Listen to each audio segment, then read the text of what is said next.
Dua. Assalamualaikum warahmatullahi wabarakatuh. Halo sahabat semuanya, kembali lagi ke acara Sirah Nabawiyah di channel SDIT Al-Furqon Palembang. Bersama saya Zakia Alena Krezania dari kelas 3 Hamzah dan Nurkonita Asyalina dari kelas 3 Khalid. Nah teman-teman, saya akan mengisahkan tentang Nabi Isa alaihi salam. Dengarkan ya teman-teman. Suatu hari pamannya Maryam bertanya, "Wahai Maryam, dari mana kamu mendapatkan buah-buahan dan minuman yang segar ini?" Maryam pun menjawab, "Semua ini dari Allah. Dia memberikan rezeki yang banyak kepada siapapun yang dikehendakinya." Saat Maryam sedang sendirian di dalam kamarnya, tiba-tiba muncullah seorang pria yang tak dikenal, yang sebenarnya adalah malaikat. Ia sangat ketakutan, tapi sang malaikat berkata, "Jangan takut, aku adalah malaikat Allah. Kamu akan memiliki seorang anak yang suci." Maryam yang panik dan cemas pun berkata, "Bagaimana aku bisa punya anak?" Malaikat berkata bahwa Allah berfirman, "Ini adalah suatu hal yang mudah bagiku. Anakmu merupakan berkah untuk manusia di bumi dan ia akan menjadi tanda dari Allah. Namanya ia Isa bin Maryam." Maryam pergi meninggalkan Yerusalem. Ia berjalan sampai ke suatu tempat yang asing. Ia sangat kelelahan dan kepanasan. Ia melihat pohon kurma dan berteduh di bawahnya. Air sungai mengalir tak jauh dari sana. Di tempat itulah, di bawah pohon kurma dan di dekat aliran sungai, Nabi Isa alaihissalam dilahirkan. Maryam mendengar sebuah suara, "Ambillah beberapa buah kurma, minumlah air. Kemudian bawalah bayimu dan kembalilah kepada kaummu. Jika orang-orang bertanya padamu, katakan bahwa kamu berjanji kepada Allah Subhanahu wa Ta'ala untuk tetap diam." Maryam membawa Isa kecil dan berjalan menuju kampung halamannya. Orang-orang bertanya, "Bayi siapakah ini?" Tapi Maryam tetap diam, seperti yang Allah perintahkan. Tiba-tiba Isa kecil berkata, "Aku adalah hamba Allah. Allah telah memberiku kitab dan menjadikanku nabi. Ridhonya senantiasa bersamaku. Dan dia telah memerintahkanku untuk teguh beribadah serta bersedekah kepada kaum fakir miskin selama aku hidup. Dia telah menjadikanku soleh dan berbakti kepada ibuku. Dia telah membersihkan aku dari sifat takabur dan zalim. Aku telah diberkahi pada hari aku dilahirkan, pada hari aku dimatikan, dan semoga kedamaian senantiasa bersamaku pada hari aku dihidupkan kembali." Orang-orang takjub mendengar bayi kecil itu bisa berbicara. Namun, kenapa mereka harus terkejut? Kelahiran Nabi Isa alaihissalam adalah suatu mukjizat dan Allah menganugerahkan banyak mukjizat lain kepadanya. Disebutkan dalam Al-Quran, demikianlah Isa putra Maryam. Nabi Isa alaihissalam adalah seorang nabi yang mulia dan ia mengajarkan bagaimana mencintai Allah. Nah teman-teman, Saat Nabi Isa alaihissalam bertambah dewasa, ia memiliki banyak mukjizat atas izin Allah. Ia membuat seekor burung kecil dari tanah liat dan membuatnya terbang layaknya burung hidup.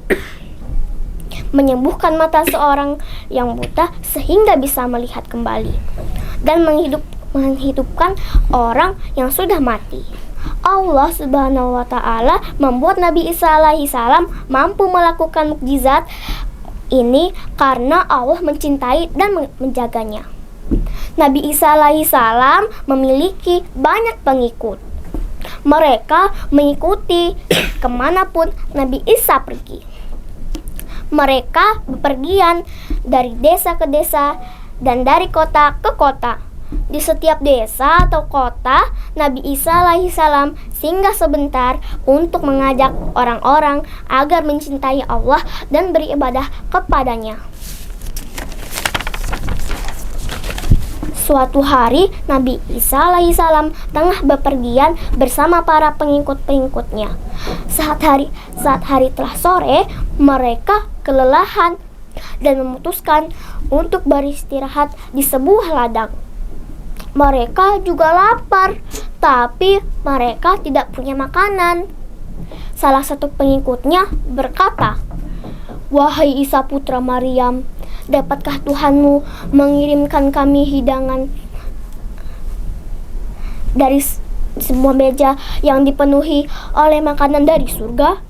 Nabi Isa alaihissalam tidak menyukai perkataan itu. Ia pun menjawab, "Hendaklah kalian takut kepada Allah Subhanahu wa Ta'ala jika kalian sungguh beriman." Akan tetapi para pengikutnya mengabaikan perkataan Nabi Isa alaihissalam. Mereka memaksa, "Kami ingin merasakan makanan yang dikirimkan Allah dari surga." Nabi Isa alaihissalam meminta kepada Allah, "Kirimkan kami hidangan yang seharusnya menjadi suatu perayaan yang pertama dan terakhir bagi kami. Sebagai tanda dari Engkau, sediakanlah untuk kami dan Engkau adalah yang Maha Pemberi."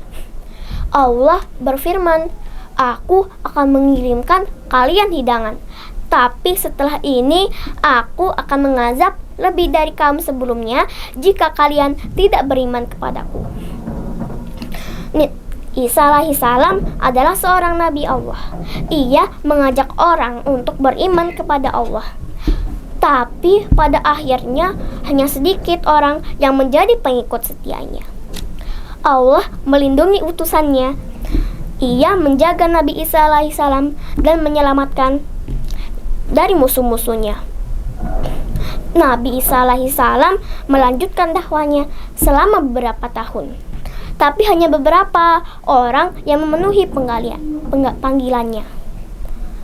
Kaum Bani Israel yang zalim ingin menyalibnya. Tapi Allah menyelamatkan Nabi Isa dan mengirimnya ke surga. Akhirnya mereka menyalib orang lain yang wajahnya menyerupai Nabi Isa alaihissalam. Nah teman-teman, kisah selanjutnya akan dilanjutkan dengan teman saya. Halo teman-teman, hari ini aku akan mengisahkan tentang kisah Nabi Nuh alaihissalam. Pada zaman dahulu kala, hiduplah seorang lelaki yang sangat baik bernama Nabi Nuh alaihissalam. Ia sangat mencintai Allah dan Allah pun menyayanginya. Nabi Nuh alaihissalam tinggal di desa yang cukup banyak penduduknya. Namun penduduk desa itu tidak mencintai dan beribadah kepada Allah. Nabi Nuh alaihissalam adalah orang yang sangat sabar. Setiap hari ia mengunjungi setiap rumah dan berkhutbah tentang Allah. Ia ingin semua penduduk mencintai Allah dan beribadah kepadanya. Tapi mereka malah menertawakan Nabi Nuh alaihissalam. Nabi Nuh alaihissalam merasa sangat sedih. Ia pun berdoa kepada Allah, "Ya Allah, Selamatkanlah orang-orang yang beriman dan hukumlah orang-orang yang durhaka itu. Allah ingin menghukum orang-orang yang durhaka itu dengan mengirimkan banjir, karena Allah akan menyelamatkan orang-orang yang mendengarkan Nabi Nuh. Maka Allah memerintahkannya untuk membuat sebuah perahu yang sangat besar. Tak lama kemudian perahu itu pun jadi. Keesokan harinya hujan mulai turun dengan begitu derasnya. Desa itu pun mulai dilanda banjir. Nabi Nuh alaihissalam menyediakan tangga untuk menaiki perahu bersama orang-orang yang beriman. Lalu mereka juga menaikkan binatang-binatang. Semua binatang itu diangkut berpasang-pasangan. Ada kambing, domba, kuda, gajah, dan lain-lain. Berpasang-pasang burung bertengger di geladak perahu. Ada ayam, bebek, burung pipit, dan elang. Mereka aman di sana. Ada juga orang-orang yang tidak ingin ikut bersama Nabi Nuh alaihissalam. Mereka tidak mau naik ke perahu dan berkata, "Kami tidak takut kepada hujan." Mereka juga tidak takut kepada Allah, sehingga Allah menenggelamkan mereka dengan banjir. Air ada di mana-mana, tak ada sedikit pun daratan yang terlihat. Bahkan gunung tertinggi pun tertutup air. Perahu beserta penumpangnya terombang-ambing. Mereka takut, tapi Allah Subhanahu wa Ta'ala tetap menjaga mereka. Tiba-tiba hujan berhenti. Awan badai menjauh dan matahari mulai bersinar. Banjir pun mulai surut. Perahu Nabi Nuh alaihissalam menabrak sebuah puncak gunung yang kering dan menetap di sana. Orang-orang beriman itu pun turun dan meninggalkan perahu. Binatang-binatang mengikuti mereka di belakang. Mereka bahagia dan bersyukur kepada Allah karena telah menjaga mereka. Segala puji bagi Allah yang telah menjaga umatnya. Inilah cara Allah dengan peristiwa banjir dan kapal Nabi Nuh alaihissalam memberikan peringatan bagi generasi mendatang. Oke teman-teman, sekian cerita dari kami. Jangan lupa like, komen, dan subscribe. Wassalamualaikum warahmatullahi wabarakatuh.